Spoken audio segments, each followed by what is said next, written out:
ቀፎ የሆነው ሰውነታችንን ከነፍሳችን ይለያታል። ደግሞ የሙታን ትንሣኤ በሚመጣ ሰዓት ላይ በትንሣኤ ቀን ሁለቱን እንደገና ነፍስ በትንሣኤ ስጋችን ሲነሳ ነፍስን መልሶ ይጨምራታል።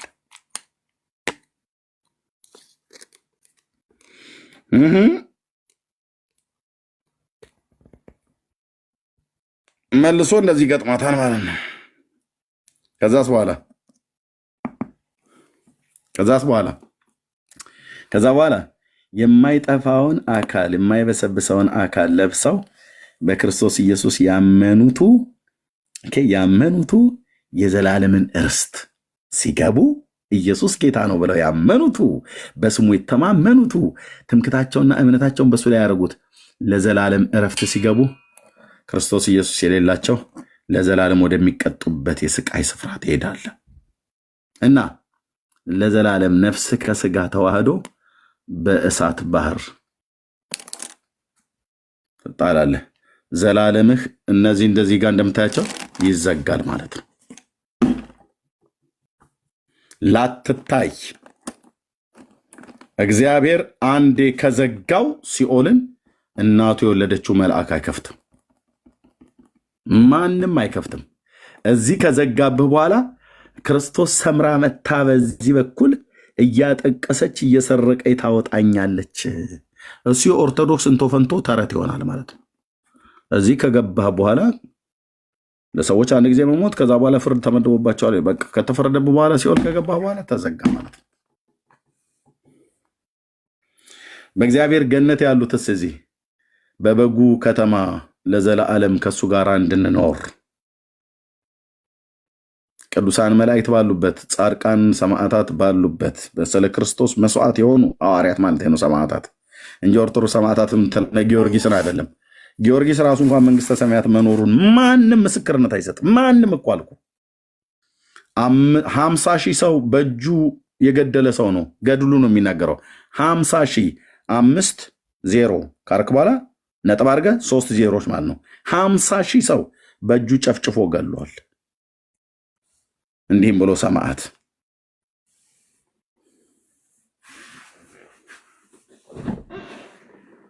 ኢየሱስ ይሻላችኋል። ወንድሞች እናቶች ኑ ጌታን ተቀበሉ። ግድ የላችሁም ልባችሁን እልከኛ አታድርጉት። ሃይማኖት ቤት የሚሰራውን ቁማር ወንድሜ ብዙዎች በህይወታችሁ ላይ ይቆምሩባችኋል። ብዙዎች የእናንተን ህይወት የራሳቸውን የሚወት ሊያጠፉ የተደራጁ ልክ ፈሪሳውያኑ እንዳላቸው ወይ እናንተ አትገቡ ወይ የሚገቡትን አታስገቡ ብሎ እንዳላቸው ማለት ነው። እነሱም ወደ ክርስቶስ አይመጡም፣ በክርስቶስ ትምህርት መኖር አይፈልጉም። አይሁዳውያንም ወደ ክርስቶስ ትምህርት እንዳይመጡ ነበር ይከለክሏቸው የነበሩት። ያ ማለት ነው። ሄድና ጳጳሳቱን ጠይቃቸው የዘላለም ህይወት አላቸው ብለህ አላቅም ነው የሚሉ አይታወቅም። ታዲያ ካላወቅከው አንተ የዘላለም ህይወት እንዳለ ካላወቅከው እርግጠኛ ካልሆንክ ኢየሱስ ክርስቶስን መከተል የአንተ ክርስቲያን ተብሎ መጠራት ጥቅሙ ምንድን ነው? የእኔ ክርስቲያን ተብሎ መጠራት ጥቅሙ ምንድን ነው? የአንተ ኦርቶዶክስነት፣ የአንተ ካቶሊክነት፣ የአንተ ጴንጤነት በክርስቶስ ኢየሱስ አምኔ የዘላለም ህይወት እንዳለ እርግጠኛ የሚያደርግ የመንፈስ ቅዱስ ምስክርነት በአንተ ውስጥ ከሌለ ምን ያደርግልሃል? የሃይማኖት ተቋም ተከተለህ ከሙስሊም ያልተሻለ ከአሕዛብ ያልተሻለ ህይወት። እኔ ግን ጌታዬ ኢየሱስ ክርስቶስን ስላወቅኩት ስላመንኩት ነፍሴ ከዘላለም ጥፋት ድናለች። የእሳት ባህር አልገባም። የአብርሃም አምላክ ምስክር ነው፣ አልገባም። ምክንያቱም ወደ እኔና እኔም አሳርፋለሁ ብሎኝ ወደሱ ጠርቶኝ ወደሱ መጥቼ አርፌያለሁ። እረፍት ሆኖልኛል። ኢየሱስ ሰላም ሆኖልኛል። አልጠፋም። አለመጥፋቴን ህይወትና አለመጥፋትን ወደ ብርሃን አውጥቷል ብሎ ቅዱስ ጳውሎስ የሰበከውን ኢየሱስና ያመንኩት ወደ እኔ የሚመጣውን ከቶ ወደ ውጭ አላወጣውም ብሎ ያለውን ጌታ ነው ያመንኩት። ወንድሞቼ አይጠፉም። በክርስቶስ ኢየሱስ ያመኑ እህቶቼ አይጠፉም። ካልካድኑ በስተቀር ክደኑ፣ አይ አንተ ጌታችን አይደለም መድኃኒታችን አንተን አንከተልም ብለን ካልካድኑ በስተቀር እሱ ለዘላለም አይክደንም። ከካድኑ ግን ይክዳናል። እኔ ደግሞ አልክደውም። ጌታዬ ለምን እክደዋለሁ? የልጅነቴ አምላክ ለምን እክደዋለሁ? በትውልድ ፊት የተሰደብኩበት ወንጌል የተነቀፍኩበትን ወንጌል የእግዚአብሔር ልጅ የኢየሱስ ክርስቶስን የማዳንን ወንጌል በፍጹም እሱ ባደረገው በጸጋው ወንድሞቼን እኔንም እሱ ባደረገው በጸጋው እሱ በሰጠን በጸጋው ወንጌል ሰበክ። እንዴት ዳንኤል ጌታን ይክዳል? በፍጹም ቢኒ እንዴት ጌታን ይክዳል? በፍጹም አይታሰብም አልኩ።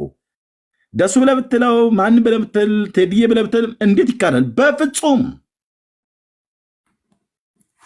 ህይወቴን ለሲኦል ለመገበር ካልፈለግኩ በስተቀር እንዴት እግዚአብሔር ልጅ ኢየሱስ ክርስቶስን እተዋዋለሁ? አንተዬ እንዴት እክደዋለሁ? ጴጥሮስ ራሱ እንኳን የካዱኝን እክዳለሁ ብሎ ባለው አምላካዊ ቃል መሰረት ለዘላለም ተክዶ ያልቀረው በንስሐ ስለተመለሰ ነው። ጌታ ስለራራለት ዶሮ ሲጮህ ጴጥሮስን ዞር ብሎ አየው ይላል። ፊቱን አዙሮ አሳየው። እዛ ጋር ኢየሱስ ፊቱን ባያዞር ለጴጥሮስ ጠፍቶ ነበር የሚጠፋው። ዞር ብሎ አየው ይላል። ዞር ብሎ ተመለከተው ጴጥሮስን። ዶሮ ሲጮህ ዞር ብሎ ተመለከተው ይላል። ያ ማለት ምን ማለት ነው? እንደገና ሰጠው ጌታ፣ እንደገና ሰጠው። ዞር ብሎ ተመለከተው። ወንድሜ ትልቅ ምስጢር አለው። ኢየሱስ የፊቱን ብርሃን ያብራልህ። ዞር ብሎ እንዲህ በሱ ፊት ጸልይ። ዞር ብሎ አየው። በዛም ስቅስቅ ብሎ አለቀሰ። ስቅስቅ ብሎ አለቀሰ።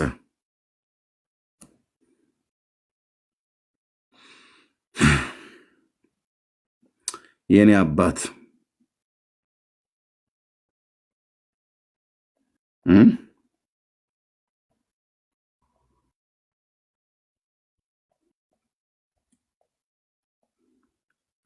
ወንድሞቼ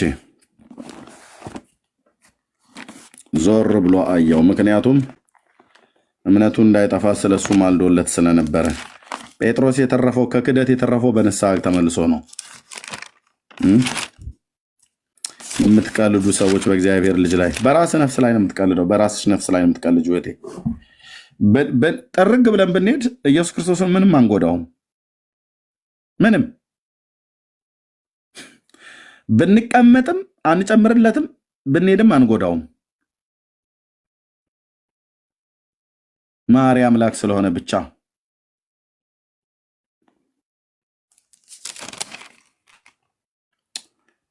ኦኬ ምን እንደሚል ታውቃላችሁ?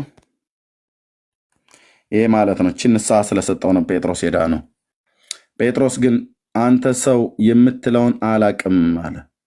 እዛ ጋር ሲራገም ሲምል ማለት ነው። አንድም ሰዓት የሚያህል ቆይቶ ሌላው አስረግጦ እርሱ የገሊላ ሰው ነውና በእውነት ይህ ደግሞ ከእርሱ ጋር ነበር አለ። ሲመሰክሩበት ማለት ነው። ጴጥሮስ ሲማል ሲገዘት እዚህ ገረዲቱን ካደ። ኧረ እኔ አላውቀውም ይድፋኝ ሰንጥቀኝ እየናም ነገር ራሱን እየረገመ እኮ ነው ብሎ የሚለው። ኧረ እኔ ይድፋኝ አልኳችሁ፣ ይኸው የእስራኤል አምላክ እግዚአብሔር እችን ሌሊት አያሳድረኝ እያለ ማለት ነው። አታውቀውም አላውቀውም እያለ ገረዲቱም ተናገ ኧረ እኔ የምለው ነገር ምን አላውቅም። አንድም ሰው አንድ ሰዓት ያህል ቆይቶ ከገረዲቱ ጋር ማለት ነው ቆይቶ ሌላውም እዛ በሊቀ ካህኑ ግቢ ስለነበረ እርሱ የገሊላ ሰው ነውና በእውነት ይህ ደግሞ ከእርሱ ጋር ነበር አለ። አይቶታል ማለት ነው። ባያየውም የጴጥሮስ ንግግሩ ያስታውቃል። ንግግር ይገልጣል እንዳሉት ማለት ነው። ንግግር ይገልጣል። ምክንያቱም 3 ዓመት ሙሉ ሲያስተምራቸው ነው የኖረው። እሱ ሲናገር ትዝ ይላችኋል አይደል? ጌታ እውነት እውነት እላችኋለሁ ብሎ የሚላትን ቃል አለች አይደል? ጌታ የሚናገረው ጴጥሮስም እውነት እውነት እላችኋለሁ ይህን ሰው አላውቀውም እያለ እቺ ንግግር የማ ንግግር ናት? የማ ቃል ናት? የጌታ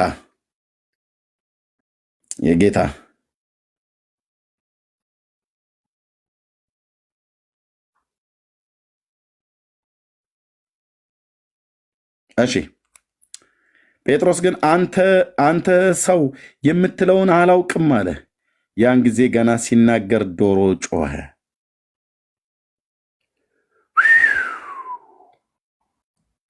ጌታም ዘወር ብሎ ጴጥሮስን ተመለከተው ይላል።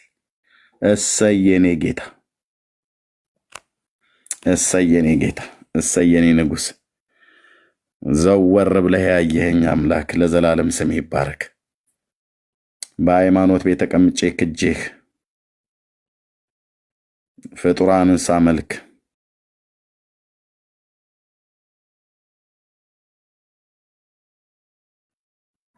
ሕያውና ለዘላለም የምትኖረውን አንተን ማምለኬን ትቼ ስምህን የሚጠሩትን ስሳደብ ስራገም፣ ጴጥሮስም አንተ ሰው የምትለውን አላውቅም አለ። ያን ጊዜ ገና ሲናገር ዶሮ ጮኸ። ጌታም ዘወር ብሎ ጴጥሮስን ተመለከተው፣ ማለት ፊቱን አሳየው ማለት ነው። ብዙ ዘመን የታገሰን ጌታ ለዘላለም ስም ይባረክ። ለዘላለም አጥለንም። ለእኛ እረፍታችን ፊትህን ስናይ ነው። ለእኛ ከሰራነው ኃጢአት ለመጸጸትም ፊትህን ስታሳየን፣ ጸጋን ስታበዛለን እንበረታለን፣ እንቆማለን። ለመመለስ ፊቱን አሳየው፣ ዘወር ብሎ ተመለከተው ይላል። ተመለከተው ማለት ፊቱን አዞረ ማለት ነው። ዘንድሮ ጌታን ክደው ይስቃሉ፣ ያላግጡበታል። ምርር ብለው ማልቀስ ሲገባቸው ኧረ እኔ አልካድኩትም ይላሉ። ክደውት ወንድሞቼ እናቶቼ፣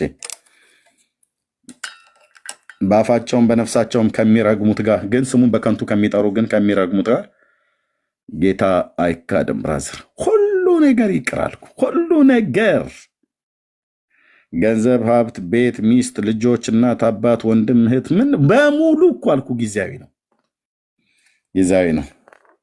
አንድ ቀን እዚሁ እኛ ባለንበት ዳንዬም ቤት ገስት ላይ እኔም ጋዌ ገስት ላይ መተህ ገብተህ አላገኝህም። አንድ ቀን ትጠራለህ። እኔንም አንድ ቀን እንደዚህ ቲክቶክ ላይ አታገኘኝም። አንድ ቀን እሺ፣ ያ ኤርሚያስ የሚባል ነበር አይደል? እሺ፣ ሄዳ በቃ ወደ ጌታና ወደ አባቴ ነው ሄደው ጊዜው ሲደርስ። ግን ያልኩን ቃል እንዳትረሳት፣ ያልኩሽን ቃል እንዳትረሻት። ቪዲዮ ብትሰሙ ቪዲዮን ስሙና ለቤተሰቦቻቸው አሰሙና ነገሯቸው። በምድር ላይ ጊዜያዊ ነን። ምን ያህል ዘመን ምን ያህል ጊዜ እንደቀረን አናቅ። ለዛሬም ለነገም መታመኛችን እግዚአብሔር ነው።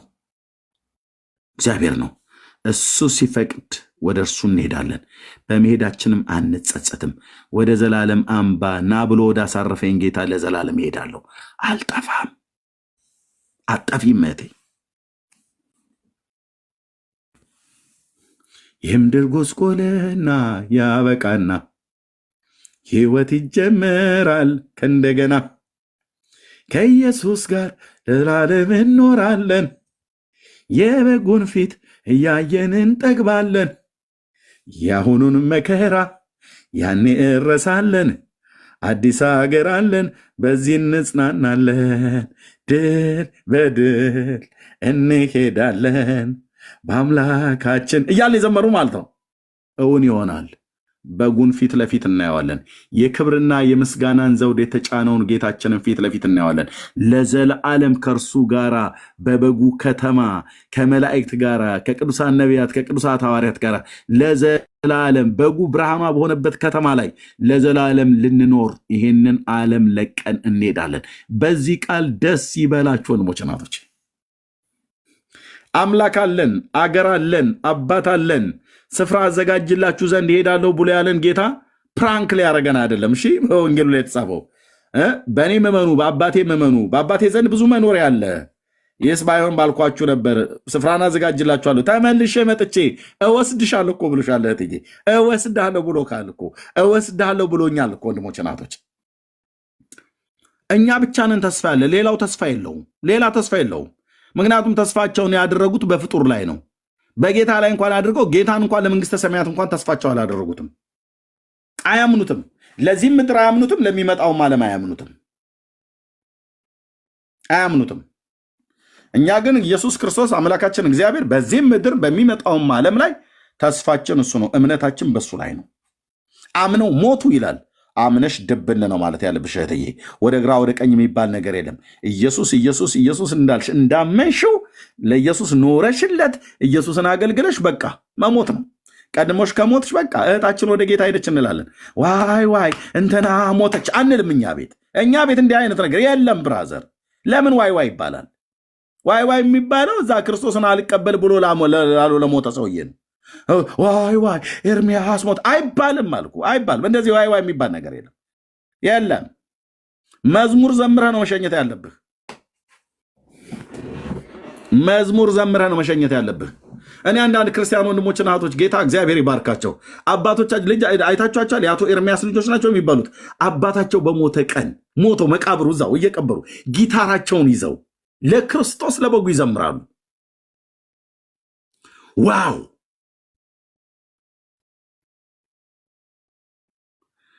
ዋው! this is ክርስትና። ምንም እንኳን በስጋ ሲለዩን ቢያሳዝኑንም ድምፃቸው ሁኔታቸው እየመጣ ቢረብሸንም እናለቅሳለን። ልክ ነው፣ ማልቀስ ምንም ክፋት የለውም። ግን ደረት አንደቃም፣ ፀጉር ግን አንላጭም። ወይ ሐዘኗን ለመግለጽ ፀጉርም አንላጭም። ፀጉርም ተላይተ ምንም ይመጣልህ ነገር የለም። ምናልባት አላድግ ያለ ፀጉርሽ እንዲያድግልሽ ፈልገሽ ከሆነ ተላጭ፣ መብትሽ ነው እሱ። ግን ተላይተሽ ምንም ታመጪው ነገር የለም። ባትላጭ ምንም አይመጣም፣ ብትላጭ ምንም አይመጣም። ለዛ ወንድም ምንም የሚፈይድለት ነገር የለም። ወንድሞቼ እናቶቼ፣ አንዳንዱ እንደ ከርከሮ ጋማ አላድግ ብሎ ያለ ፀጉራቸው ሁሉ እንትን ይላል። በምክንያትም አለ ምክንያትም ሊላጩት ይችላሉ። ተላጭ ከፈለግን ምንም የምታመጣው ነገር የለም። ተላይተም አልተላጨም። በጌታ ሰው ከሆነ ሰውየው በቃ እና ዘላለም አይቆይ፣ ዘላለም አይኖር። የሰው ዕድሜ የተገደበ ነው ብሏል። የወሩም ቁጥር ባንተ ዘንድ ነው ብሎ በቃ ጣሪያውን አስቀምጦታል። ጌታ መድኃኔዓለም ጌታ ኢየሱስ ክርስቶስ ከረዳን ዕድሜ የሰጠን ያን እንኖራለን። የለም ሁሉም እኮ አለፉ። አብርሃም እንኳን ሞቷል ወንድምዬ፣ ይስሐቅ ሞቷል፣ ሳሙኤል ሞቷል፣ ሙሴ ያ ጀግና ነብይ ሞተ። ዋው! ጳውሎስ ሞተ። ጳውሎስ በስጋ ሞተ። በስጋ አንቀላፉ ሄዱ። ወደ አባቶቻቸው ተሰበሰቡ። ወደ በጉ ከተማ ወደ አዲሱ ኢየሩሳሌም ወደምንነፍቃት ወደ ሰማይቷ ኢየሩሳሌም ወደ አላፍት ወደ ተሰበሰቡ ወደ ቅዱሳን መላእክት የሁሉ ዳኛ ወደ ሆነው የጻድቃን መንፈሶች ባሉበት በዛ ለዘላለም ሊኖሩ ሄዱ። አትናፍቅም? ያችን ከተማ እንናፍቃለን። ለአንተ ምስር እየቀቀለች እዚህ ዘላለምህን አንተን የምትቀልብ ሴት የለም። ትሄዳለህ አልኩ። ግን ኢየሱስን ሳትይዘው ከሄድክ ዘላለምህ ይበላሻል። ወንድሜ በዚህ ምድር ላይ ባትፈጠር ይሻልህ ነበር ክርስቶስን ባታውቀው። እህቴ ባትፈጠር ይሻልሽ ነበር ክርስቶስን ሳታውቂው ከምትሞች። በእውነት ውሃ ሆነሽ ከእናትሽ ማፀን ውሃ ሆነሽ ፈሰሽ ብትቀር ይሻል ነበር። እንግዲህ ልጅ ሆነ ተቀብረህ ዘላለም ቢበላሽ ይሻል ነበር። ክርስቶስን ሳታውቁት እንዳትሞቱ። ክርስቶስን ማወቅ ማለት ብራዘር በቅዱስ ቃሉ ሐዋርያቱ በነገሩን ነው። ሐዋርያቱ ጌታችን በነገረን እርሱን ያገኘ ሕይወትን አገኘ፣ እሱን ያጣ ግን ሕይወትን አጣ። ከዘላለም ጥፋት ዳኑ። ወንድሞቼ እህቶቼ፣ ከዘላለም ጥፋት ዳኑ። የኔም የወንድሞቼም የእህቶቼም መልእክት ነው። ከዘላለም ጥፋት ዳኑ ማለት ክርስቶስን እመኑት። እባካችሁ እባካችሁ እባካችሁ እባካችሁ እንለምናችሁ። ስለ ራስህ ነፍስ ስለ ራስሽ ነፍስ ብለን እንለምናችሁ። ክርስቶስን እመኑት። ክርስቶስን እመኑት። አንዱ ወዲያ አንዱ ወዲህ ብሎ ቢል፣ አንደኛው በዛ አንደኛው በዚህ ብሎ ቢል እግዚአብሔር ቃሉ እንደሚናገረው ነው። እኔ እዚህ ፕላኔት ላይ ማንንም ጥራ ኢየሱስ ክርስቶስ እና ሐዋርያቱ የብሉይ ኪዳን ነቢያት ከተናገሩት ውጪ ሌላ የሚያወራ የቤተ ክርስቲያን አባት ደርድር አልኩ። ከመጀመሪያው ከዮሐንስ ደቀ መዝሙር ጀምረህ ፖሊካርፕ ብለህ ብትለኝ ዮሐንስ እንዳለው ማይል ከሆነ ፖሊካርፕ የራሱ ጉዳይ ነው ብዬ የምለው ጥጉን ነው መቀመጥ ያለበት። ጥጉን አልኩ። ለእኔ ፖሊካርፕ አልሞተልኝም። ዮሐንስ የነገረኝ የታመነው ሐዋርያ የነገረኛል። እነሱም ከሐዋርያት ትምህርት ጋር የሚጋጭ ነገር አልተናገሩም በመጀመሪያው ክፍለ ዘመን የተባሉት። ከዛ በኋላ ግን የመጣ ስንት ኮተት እኮ አለ። ስንት አልኩ። የሮም ካቶሊክ አባቶቼ ብላ የምትላቸው የኦርቶዶክሳውያኑ አባቶቼ፣ ምስራቃውያኑ አባቶቼ፣ ኦሪየንታሊያኑ አባቶቼ ብለ የሚያወሩት ቡራ ቡሬ። እነሱን የመቀበል ግዴታ የለብኝም። ሐዋርያቱ ጴጥሮስ ከዮሐንስ፣ ዮሐንስ ከጳውሎስ የተናገረው ቡራ ቡሬ አይደለም። ንጹሕ ምንጭ ጠጥቻለሁኝ ወንጌል። በእነሱ አይምሮ አይደለም እኔ እግዚአብሔርን ቃል የምረዳው። የተረዱትን እረዳለሁ። እሺ እኔ ስታዲያ አንብቤ እንድረዳው መንፈስ ቅዱስ የለምኝም? እኔ ጋር አለ። ገሪባ አይደለሁኝም። ጤናማ ትርጉም፣ ጤናማ የቅዱሳት መጽሐፍ ትርጉምን ተከትዬ ጤነኛ ትርጉም የተረጎሙ የቤተክርስቲያን አባቶችን እሱን ተከትለን እንላለን። ከዛስ ውጭ በቃ ሄሬኒዎስ፣ ሰባሊዮስ፣ አግናጢዮስ፣ ሱሱኒዮስ እያልኩ ስላልሆነ ጳውሎስ፣ ኢየሱስ ስላሉ ጳውሎስ፣ ጴጥሮስ፣ ዮሐንስ የምን ሰባሊዮስ ምንትናባለው አግናጢዮስ ምናምን ነገር አግናጢዮስ የቤተክርስቲያን አባት እንደሆነ አውቃለሁ። ግን እንደ ሐዋርያቱ ከተናገረ እቀበለው፣ ካልሆነስ ግዴታ የለብኝም። ማ ወንድ ነው እዚህ ምድር ላይ ተቀበል ብሎ ሊያስገድድ የሚችል? እግዚአብሔር አብ ልጄ ነው ስማ ያለው ልጁ የነገረኝ መጽሐፍ ቅዱስ ላይ ተጽፏል። በቃ አለቀ። ከዛ ውጭ ኢግናሽየስ የቤተክርስቲያን አባት ነው፣ እውነት ነው። ጥሩ ስራ የሰሩትን እንቀበላቸዋለን አስተምሮታቸውን እንጂ አባቶችን የማንቀበል ዱርዬና ስዳደግ ባለጌ ልጆች አይደለንም። ጴንጤ ሲባል ቸርች ፋዘርስ እንቀበላቸዋለን። የምንቀበለውን ግን የእነሱ ቃል የመጨረሻው ስልጣናዊ ቃል አይደለም። ስተት አለበት፣ ትርጓሜ ላይ ስተት አለበት። የራሳቸውን ቀላቅለው ጽፈዋል። ጴጥሮስ ጽሁፍ ላይ ግን ስተት የለበትም። የራሱን ሀሳብ ስራው አስገብቶ አልጻፈም። ቢጽፍም እንኳን በሐዋርያዊ ስልጣን የጻፈው የእሱ ንግግር የእግዚአብሔር ቃል ነው። በመንፈስ ቅዱስ ተመርቶ ነው የጻፈው። የጴጥሮስን አልቀበልም የራሱ ጉዳይ ብለህ ልትል አችልም፣ እኔም አልችልም። የጳውሎስን አይ ሊቀበለው እችላለሁ ላልቀበለው እችላለሁ የሚባል ነገር የለም። ከፈለኩ የአግናጢዮስን ላለመቀበል እችላለሁ፣ መብት አለኝ። በቂ ነው። እነ ጳውሎስና እነ ጴጥሮስ የተናገሩት ብዬ ብል በቃ በቂ ነው። እግዚአብሔር እንዴት አትቀበለው? አግናጢዮስንማ ሳትቀበለው መተህ ሲኦል ነው የምቀቅልህ ብሎ አይለኝም። አባቱ እግዚአብሔር አብ ልጄን ነው ስሙ ያለኝ። ልጁ የነገረኝ በወንጌል ተጽፏል፣ በቀደሙት ሐዋርያት።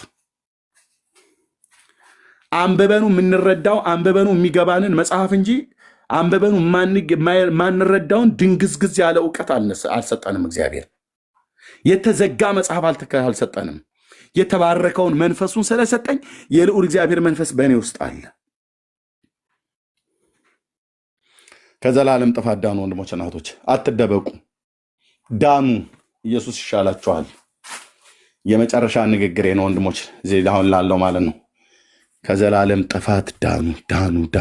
መዳን ያስፈልጋችኋል። መዳን ያስፈልገናል።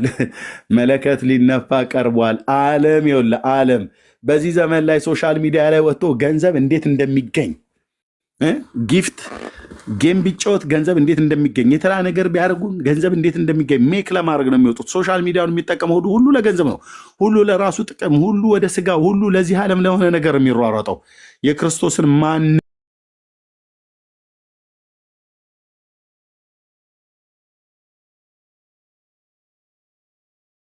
የሚታጠንለት እኮ ነው።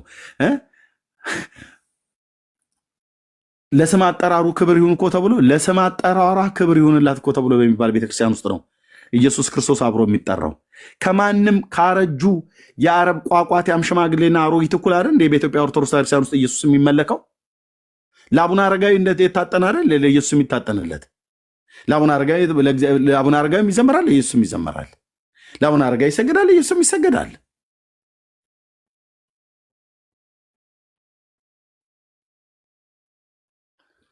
ይህን ይመጣና እኛ ንጹሐን ነን፣ በቃ እኛ የጥንት በቃ ጥርት ንጽት ያለን ክርስትና ብሎ ይላል።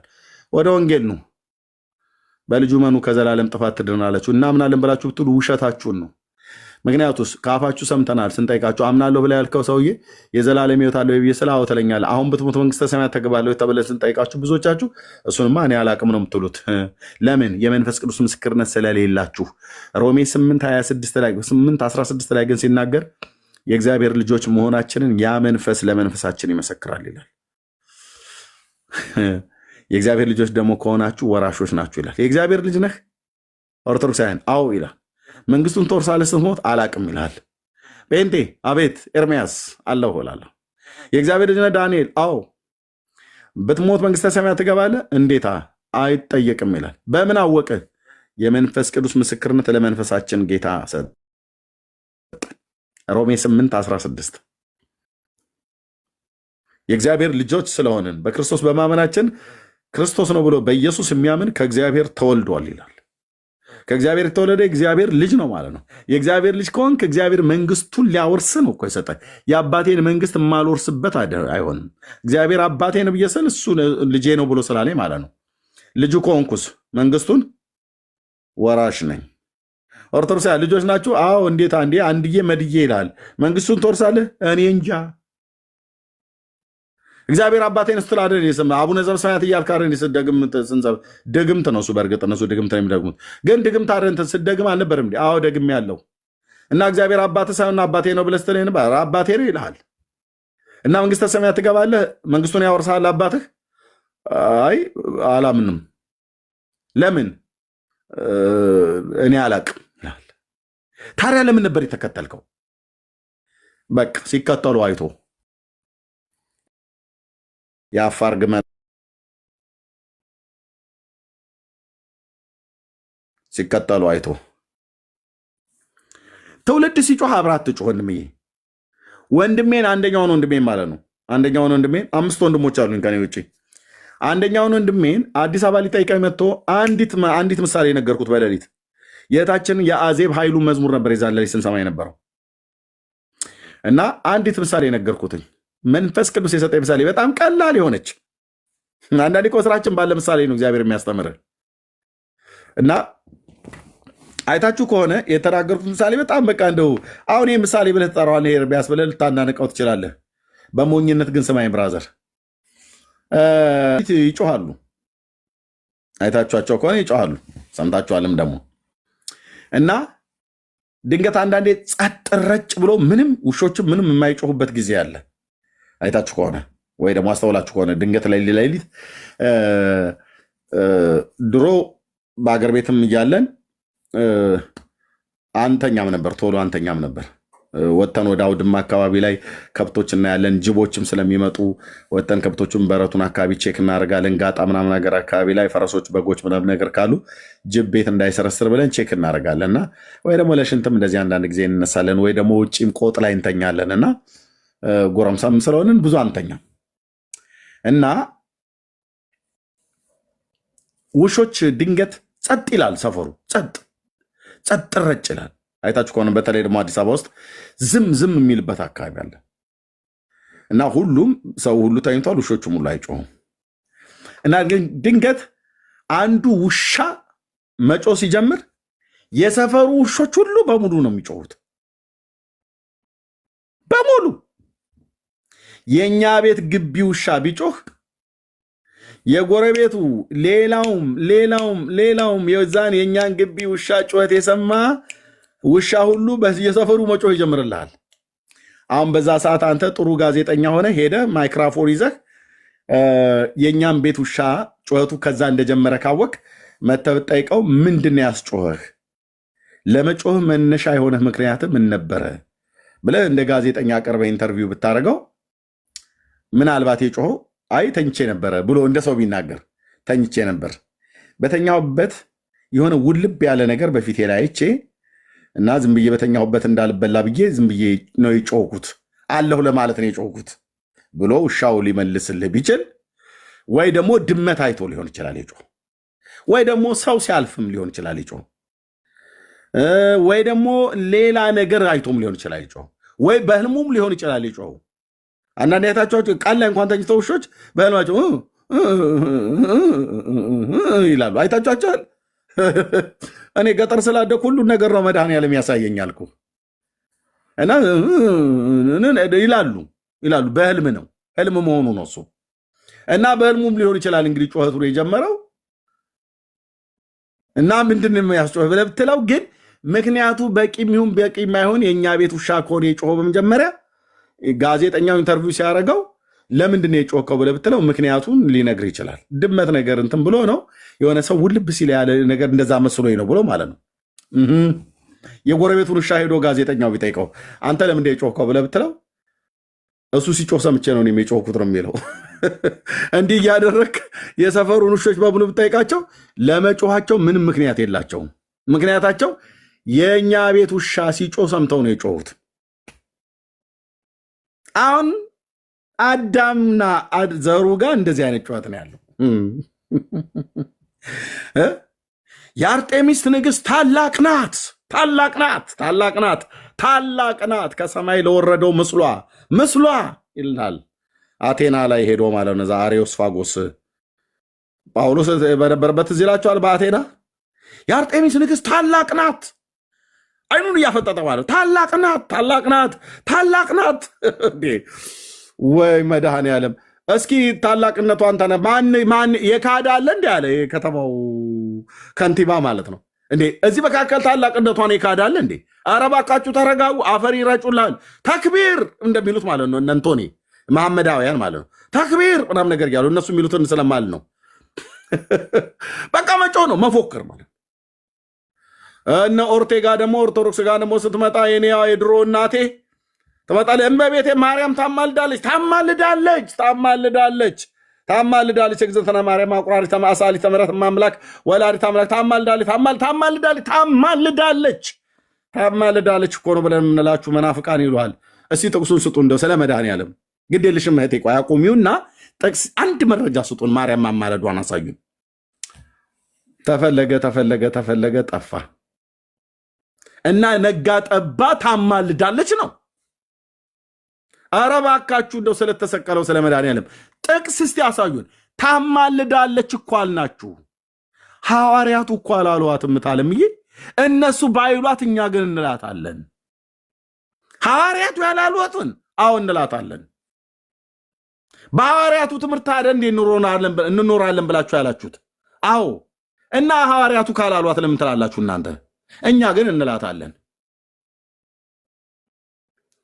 የተጻፈው ይበልጣል ወይስ የኔ ህይወት ላይ ያለው እኔ ምስክር ነኝ ምናምን ነገር ብለው ይዋለዋል። ምን አልሽ? ማንሽ ጥዶ ዘለል አንቺ ነሽ ምስክር ለማርያም አማላጅነት። ጴጥሮስ ምስክር ሆኖ ወደ ቤት ወሰዳት የተባለ ሐዋርያ፣ ዮሐንስ ምስክር ሆኖ ወደ ቤት ወሰዳት የተባለ ሐዋርያ 5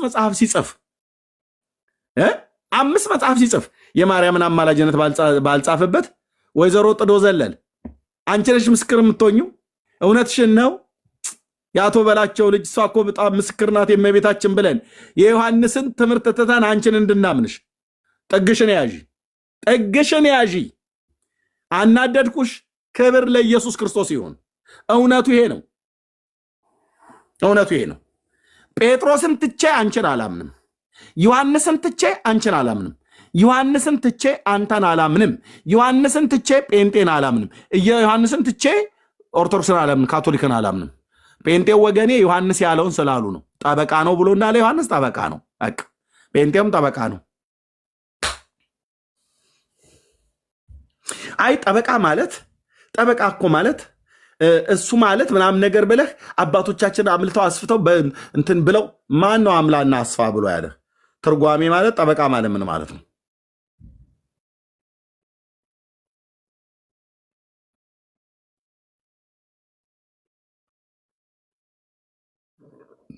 ታምናታለህ እንደተጻፈው?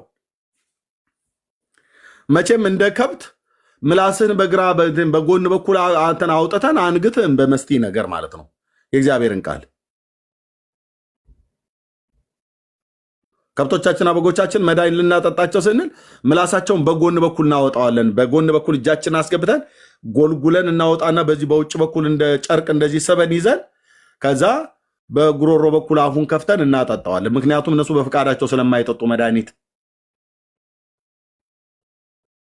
አሁን እንደዛ አድርገን የእግዚአብሔርን ቃል አናጠጣም። እውነቱን እንነገራለን። እውነት አርነት ያወጣል። ኢየሱስ ያድናል። ይሄ ነው እውነቱ፣ መራራው ሐቅ። ስለዚህ ወንድሞቼ እናቶቼ ከዘላለም ጥፋት ዳኑ። ውሳኔ ወስኑ። ዘመናችሁ በከንቱ አይለቅ። የዘመንህን ቁጥር እንዳሹቅ በልታ አጨርሰው። ኦኬ። አባቶቻችን ሐዋርያት አንዳቸውም ፍጡራን ያድናሉ፣ ፍጡራን ይታደጋሉ፣ ፍጡራን ከሲኦል ያስመልጧቸዋል እያሉ አንዳቸውም አልሰበኩም። ኢየሱስ ያድናል ነው ብሎ ያሉት። አይሁድ ምልክሽን ይሻሉ፣ የግሪክ ሰዎች ጥበብን ይሻሉ፣ እኛ ግን የተሰቀለውን ክርስቶስን እንሰብካለን ብለው ነው ሰብከው ያለፉት። ዛሬ ግን የተሰቀለው ክርስቶስ ብቻ ሳይሆን ያልተሰቀሉ ሰዎች ሁሉ፣ የማይመለከተን ሰዎች ሁሉ ይሰበኩልናል። መጥተው አምጥቶ ጌታችን ኢየሱስ ክርስቶስ ለሰው ልጆች በደልና ኃጢአት ሞተ፣ ስጋውን ቆረሰ፣ ደሙን አፈሰሰ ብለው ብቻ አይደለም የሚተውን። ተክልዬ ለእኛ ሲሉ ሲጸልዩ እግራቸው ተቆረጠ ሄደ። ለምን አንገቱ አይቆረጥም? አይመለከተኝም ብራዘር። ምክንያቱ የእሱ ሞት እኔን አይመለከትም፣ አንተንም አይመለከትም። ሞቱ ቀጥታ የሰው ልጆች የሚመለከት የአብ ልጅ ኢየሱስ ክርስቶስ ብቻ ነው።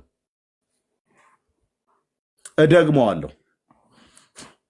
እንኳን እግር መቆረጥ፣ አንገቱ ቢቆረጥ፣ ወገቡ ቢቆረጥ አይመለከተኝም። እኔ ወንድምዬ አንተንም አይመለከትህም። ይኸው መድኃኔ ዓለም ክርስቶስ ምስክሬ ነው አልኩ። አይመለከተህም። ሞቱ ቀጥታ ከአንተ ህይወት ጋር ግንኙነት ያለው የእግዚአብሔር ልጅ ከድንግል የተወለደው የዓለም መድኃኒት ኢየሱስ ክርስቶስ ብቻ ነው። በሞቱ ሞቴን የሻረ አንድ ጌታ ብቻ ነው ያለው። እንትና እግሩ ተቆረጠ፣ ጸጉሩን ተላጨ፣ አንጎሉ ፈሰሰ፣ አይኑ ወለቀ አትበለኝ መጥተህ። የራሱ ጉዳይ። አይመለከተኝም። አይመለከተኝም እኮ ነው ብዬ የምለው። አይመለከትህም አንተንም። ቤዛ ሆኖ ለሰው ልጆች በመስቀል ላይ ሞት የሞተ በደል ኃጢአታችንን ተሸክሞ የሞተ አንድ ጌታ ነው ያለው። ነቢያቱ ሐዋርያቱ ይህንን የነገሩን። እላው ላይ አምጥታችሁ እንትን ድርቶ ተለጣጥፋላችሁ እንዴ? እንቀዳድድልሃለን አልኩ። ይሄ ሁሉ ግርግር ምንድነው? ቀራንዮ መስቀል ላይ የተከፈለልን ፍቅር ለማስረሳት። ያው ምን እያሉና ኢየሱስ አንድ ጊዜ ነው አይደል ለሰው የሞተው? አዎ በቃ ከዚያ በኋላ አልሞተም። አንድ ጊዜ ነው የሞተው። እና ምን አሉልን አንቶኒ? እንዴ ጊዮርጊስ እኮ 3 ጊዜ ሞቶ ተነሳላችሁ። ምን እያሉና በተዘዋዋሪ ኢየሱስ አንድ ጊዜ ሞተ እያላችሁ አታካብዱ፣ ጊዮርጊስ 3 ጊዜ ሞቶ ተነስቷል አሉን። እና በኢድራስ ተራራ ላይ አመዱን ሲረጩት የተቃጠለውን አመዱን ሲበትኑት ቅጠሉ ሳሩም ጊዮርጊስ ጊዮርጊስ ጊዮርጊስ ጊዮርጊስ ጊዮርጊስ ጊዮርጊስ ጊዮርጊስ ብሎ አለ። እና ይገርማችኋል፣ የሰማዕቱ በረከት ይደርባችሁና ብሎ ይልላል። እምቢ እምቢ። የአብ በረከት በልጁ በክርስቶስ ኢየሱስ በኩል ተሰጥቶኛል። በሰማያዊ ስፍራ በመንፈሳዊ በረከት የባረከን የጌታችን የኢየሱስ ክርስቶስ አምላክና አባት ይባረክ ብሎ ቅዱስ ጳውሎስ ጽፎልናል። ኤፌሶን መጽሐፍ ምዕራፍ 1 ቁጥር 3 ላይ እምቢ። ለምን ጊዮርጊስ 3 ጊዜ ሞተልህ ብለህ ትለኛለህ? የኢየሱስን ሞት ልታሳንስብኝ አይደል? የራሱ ጉዳይ ጊዮርጊስ፣ የራሱ ጉዳይ አልኩ ብራዘር፣ የራሱ ጉዳይ። ቢሞት ለራሱ ነው የሞተው። አይመለከተኝም፣ አይመለከተኝም። እኔ ሞቱ የጊዮርጊስ ይመለከታል ብሎ መጽሐፍ ቅዱስ አልነገረኝም። እንኳን የሱ አይደለም የእነ እስጢፋኖስ ሞት እንኳን ይመለከታል። ኤርምያስ ለአንተ በደል ስርየት ይሆን ዘንድ ነው እስጢፋኖስ የሞተው እንኳን ተብሎ ቅዱስ ቃሉ አልነገረንም። የሚያካብዱ አቡነ ተክለ ሃይማኖት እግሩ ተቆረጠ ይላል። እኔ ልንገርህ፣ አንገታቸው የተቆረጡ እነ ያዕቆብ ሐዋርያው የዘብዴዎስ ልጅ በድንጋይ እንደ ጥቁር እባብ ቀጥቅጠው የገደሉት እስጢፋኖስ አንገቱን በወጭት ቆርጣ አምጣልኝ ብላ ያለችው ሄሮዳያድ ነቢዩ ዮሐንስ ጌታን ያጠመቀው ነቢይ አንገቱ ተቆርጦ እኮ በወጭት አምጥቶላታል። ያቺ ሴትዮ አስቆርጣ ማለት ነው። አንተ እግር ተቆርጦ ጥፍራቸው ተነቀሉ ቅንድባቸውን ተላጩ ትለኛለህ። የራሳቸው ጉዳይ እኮ ነው ብዬ የራሳቸው ጉዳይ። ዮሐንስ ታላቁ ነቢይ አንገቱ ተቆርጦ መጥቷል። በሄሮድስ ሰይፍ ቀላው እኮ። ያዕቆብ አንገቱ ተቀላ እኮ። አንተዬ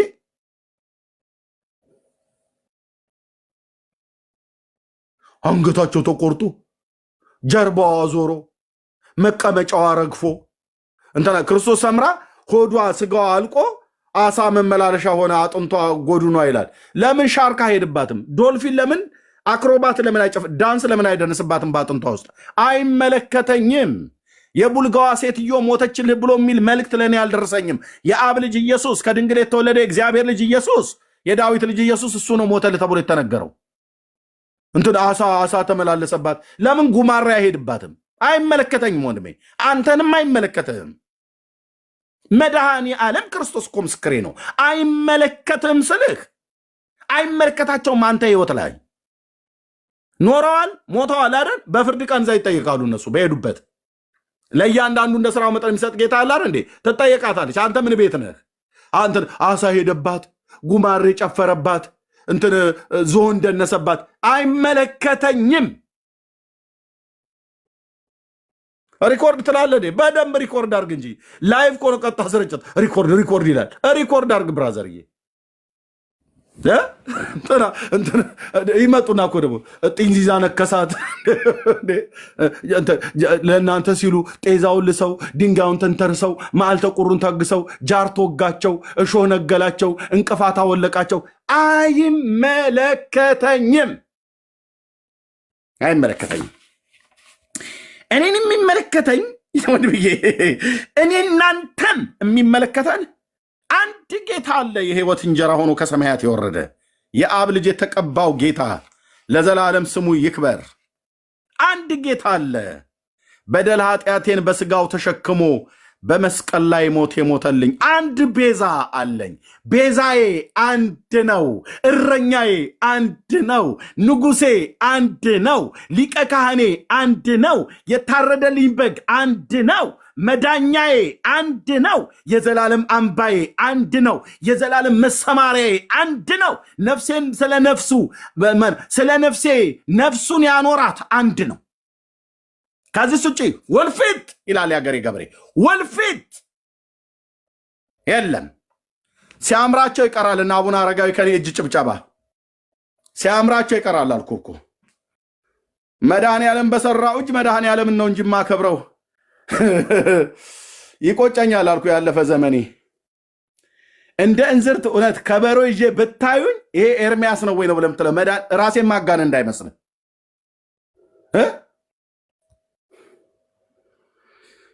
ያደኩበት አካባቢ የሚያቁኝ ያቁኛል።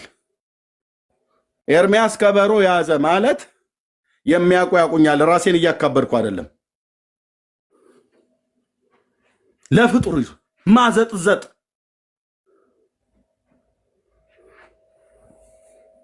ይቆጨኛል ያ ዘመን።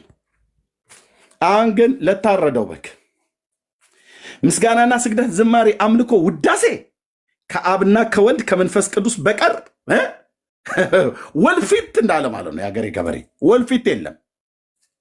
ለእርሱ ብቻ ጭብጨባ፣ እልልታ፣ መስገድ፣ መዘመር፣ መጮህ፣ እልል ማለት በቃ በእግዚአብሔር ፊት ለንጉሱ ለታረደው በግ ባለጠግነት ሞገስ ከዘላለም እስከ ዘላለም ድረስ በዙፋኑ ላይ እንደታረደ በግ ቆሞ ላየው ዮሐንስ ስለተመለከተው ከእግሮቹ በታች ስለተደፋለት እሳት አይኖቹ የእሳት ነበልባል የሆኑ እግሮቹ በቶን የነጠረ የጋለ ናስ በሚመስሉ በሰባቱ የወርቅ መቅረዞች መካከል የሚመላለሰው የዳዊት ልጅ የእግዚአብሔር ልጅ ለሱ ብቻ ሌሎቹስ ጥግ ይቀመጣሉ። እንግዲህ በእኔ ዘር ከኔ በኋላ አይመለክም ካንተ ሌላ፣ አይመለክም ካንተ ሌላ። ከእንግዲህ በእኔ ዘር ከኔ በኋላ አይጠሯቸውም አልኩ። እነ ጆኒና ኤፍራታ ልጆቼ ኤልሳቤጥ በፍጹም አይጠሯቸውም አልኩ። እኔ ሳቸፈችፍላቸው የነበሩትን ፍጡራን በስማቸው እንኳን ራሱ አያውቋቸውም። የሚያውቁት ኢየሱስን አብ ወልድ መንፈስ ቅዱስን። ስለ ጌታና ስለ ማርያም እንነግራቸዋለን እናቱ ናት ብሎ ከዛ ውጭ አታድንም። ጆኒን በተመጠብ ጠይቀዋል። ልጆቼ የጌታ እናቱ ናት ግን አታድነኝም ነው የምለው። የሚያድንህ ማነው ብለህ ስትለው ኢየሱስ ጂሰስ ይልሃል። በቃ ስለዚህ አቡነ አረጋዊ አቡነ እንትና እኔ ስጠራቸው የነበሩት በፍጹም አያውቋቸውም። ከእንግዲህ በእኔ ዘር ከኔ በኋላ አይመለክም ካንተ ሌላ፣ አይመለክም ካንተ ሌላ አይመለክም ካንተ ሌላ